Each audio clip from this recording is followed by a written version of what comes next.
उपासना के मार्ग में उपासक को ऐसी दृढ़ भावना बनानी है कि चाहे हमारे शरीर को भयानक पीड़ा मिले, अपमान मिले, तिरस्कार मिले, चाहे हमारा मन हमारे खिलाफ हो जाए, भोगों में आकर्षित कर दे, या विश्व हमारी निंदा करने लगे, मुझे किंचन मात्र भी कोई भय नहीं, अपने मार्ग में अटल रहूंगा। ये शपथ पूर्वक मार्ग चलना चाहिए। प्रारंभ में ही ये शपथ खा लेनी चाहिए, अब मैं प्रभु के मार्ग को नहीं छोड़ सकता, चाहे जितनी पीड़ा दी जाए या प्रलोभन दिया जाए। हर सुख का प्रलोभन माया देगी, प्रभु को नहीं छोड़ना है। जो उपासक सुख का लक्ष्य करके इस मार्ग में चलता है वो भ्रष्ट हो जाता है। वासनाएं साधना से दब जाती है, मिटती हैं भगवत साक्षात्कार या ब्रह्म बोध से। भगवत साक्षात्कार या ब्रह्म बोध तक पहुंचने के लिए उपासक को बहुत ही स्वभाव में गंभीरता, सहनशीलता ये लानी ही होगी। अगर वो गंभीर स्वभाव का नहीं है, अपनी बातें दूसरों से बताएगा तो परमार्थ से वंचित हो जाएगा।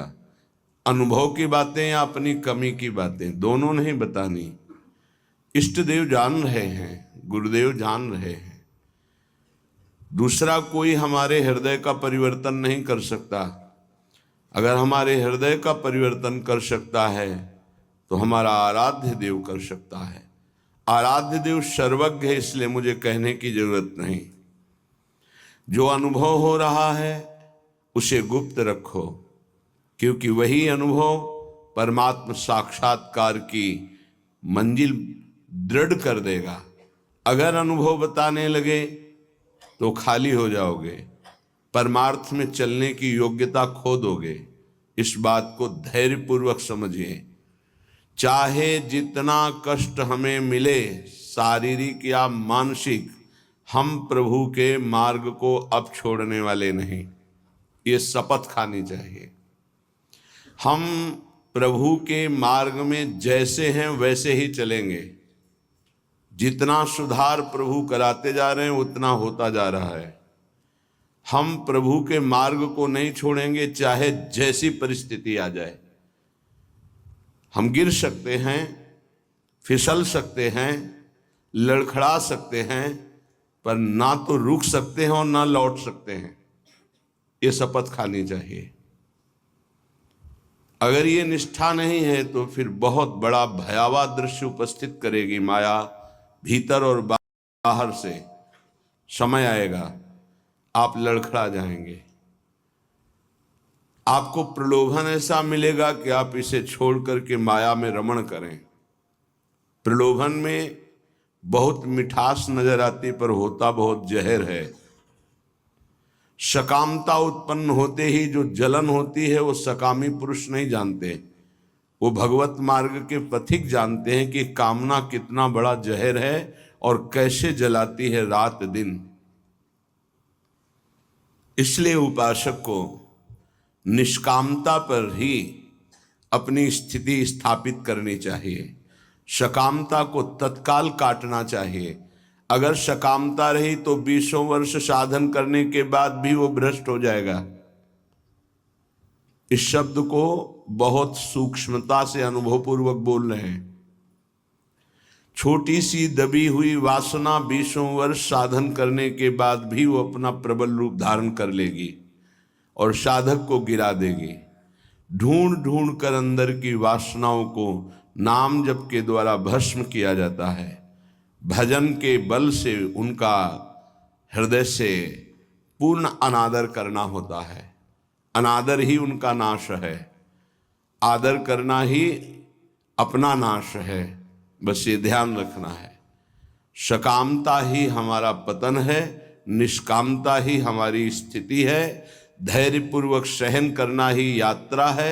सहन न कर पाना, टूट गए, या प्रलोभन में आ गए तो इस मार्ग से गिर जाएंगे।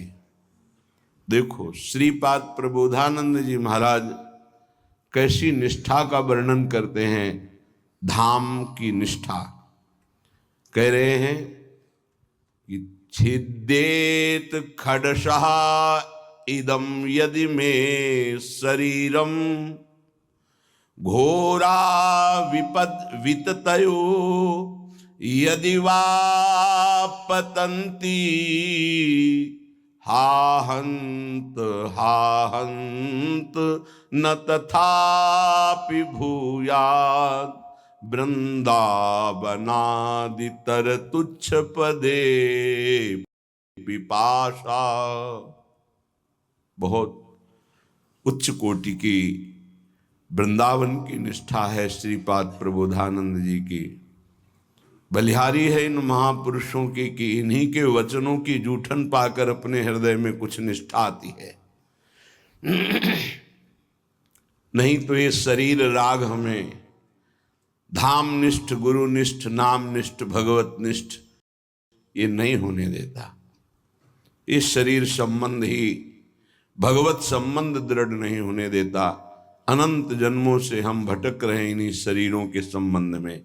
ये पत्नी, ये पुत्र, ये पिता, ये माता, ये रिश्ते, ये नाते, ये सामग्री, ये भोग, ये बैंक बैलेंस, इसी का आश्रय लेकर हम भगवान से विमुख हो चुके हैं।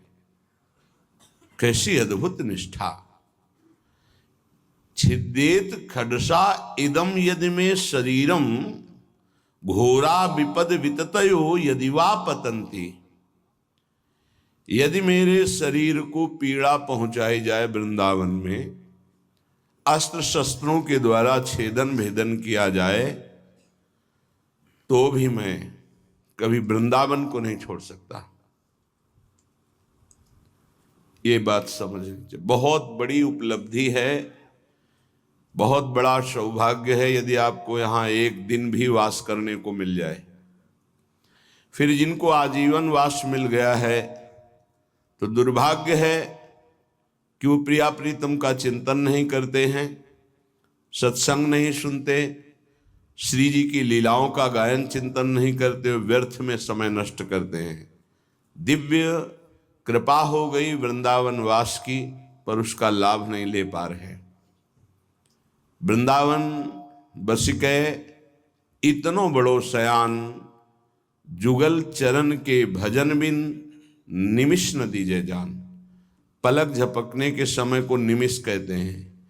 इतना भी समय प्रिया प्रीतम के भजन से अगर खाली गया तो हमारा दुर्भाग्य है, हानि है, विपत्ति है। अगर निरंतर हमारा स्मरण वृंदावन में चल रहा है तो वास्तविक तन मन के बन से ये अब वृंदावन वास हो रहा है। इसीलिए उपासकों से प्रार्थना करते हैं कि उठते बैठते चलते फिरते नाम जप करते रहो, प्रिया प्रीतम को मत भूलो। ये तुम्हारा बैंक बैलेंस तुम्हारे साथ नहीं जाएगा, ये तुम्हारी प्रवीणता संसार के व्यवहार की ये नहीं जाएगी, ये तुम्हारा शरीर सुख या संपत्ति सुख ये तुम्हें प्रियालाल से वंचित कर देगा। इसका भरोसा मत करो, ये मायाकृत है। भरोसा करो प्रभु का, भले सब कुछ बना रहे, उसका भरोसा मत करो। ये सब टिकाऊ नहीं है, परिवर्तनशील है। ये शरीर नाशवान है, इसको इतना प्यार मत करो कि प्रभु के प्यार का मार्ग ही छूट जाए।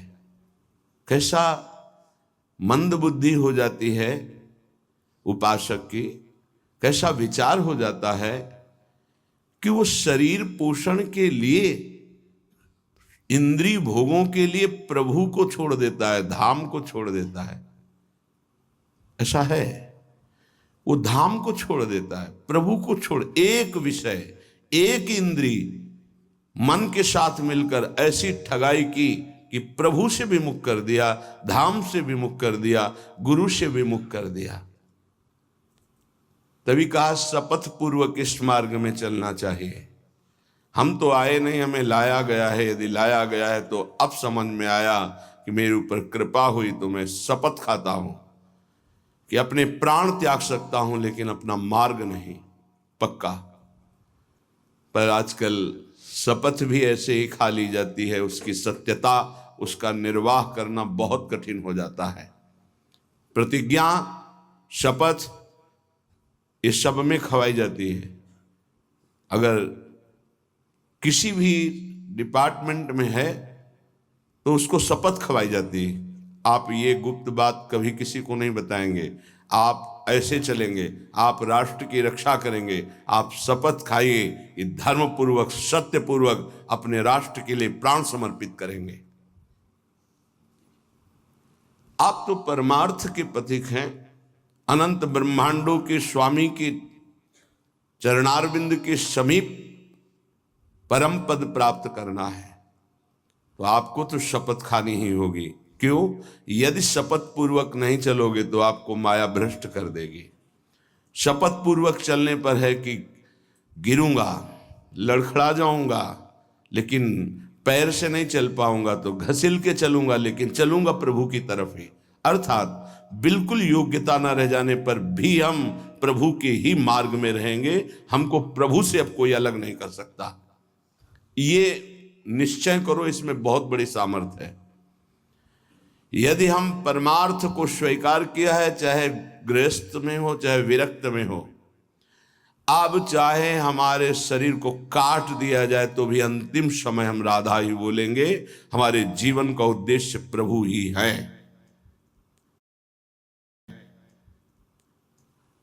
श्रीधाम वृंदावन के वास की निष्ठा का परिचय दे रहे हैं ध्रुवदास जी। खंड खंड होए जाए तन, अंग अंग सत टूक, वृंदावन नहीं छाड़ियो, छाड़ी वो है बड़ी चूक। बड़ी चूक, ये जो बाहर से भक्तजन आते हैं, इनके ऊपर श्री जी की कृपा है, पर आपका दुर्भाग्य हो जाएगा यदि इनसे आप घनिष्ठ अपनापन कर लिए। घनिष्ठ संबंध श्री जी से और श्री जी के संबंध से इनसे संबंध, डायरेक्ट हमारा कोई संबंध नहीं होना चाहिए, श्री जी के नाते से है, श्री जी के संबंध से है। एक बहुत अच्छे ब्रजरज सेवी महात्मा, इसी संबंध में चूक हो गई। कुछ लोग बाहर से आए, ऐसा कभी किसी को नहीं करना चाहिए। बाहर से आने वालों को, उनके 500 शुगर थी, बहुत अच्छे ब्रजरज सेवी और सरल स्वभाव संतों का हो जाता है, क्योंकि हमारी स्वामिनी का स्वभाव है अत्यंत दयालु, करुणामय, सहज, सरल। किन्हीं किन्हीं संतों का बाहरी स्वभाव नारियल की तरह होता है। नारियल ऊपर से कठोर होता है, वो अंदर से देखो तो बहुत मिठास वाली गिरी होगी, उसमें मीठा जल होगा, पर बाहर से कठोर रहता है, नीरस रहता है। ये स्वभाव होना ही चाहिए। निर्विकार परम पद की प्राप्ति के लिए हर साधक का स्वभाव इस नारियल की तरह होना चाहिए। बाहर से नीरस, जटिल, कठोर, अंदर से सुकोमल। अगर बाहर से सुकोमल हो गए तो मारे जाओगे, इस मार्ग में मारे जाओगे। बाहर से रुद्र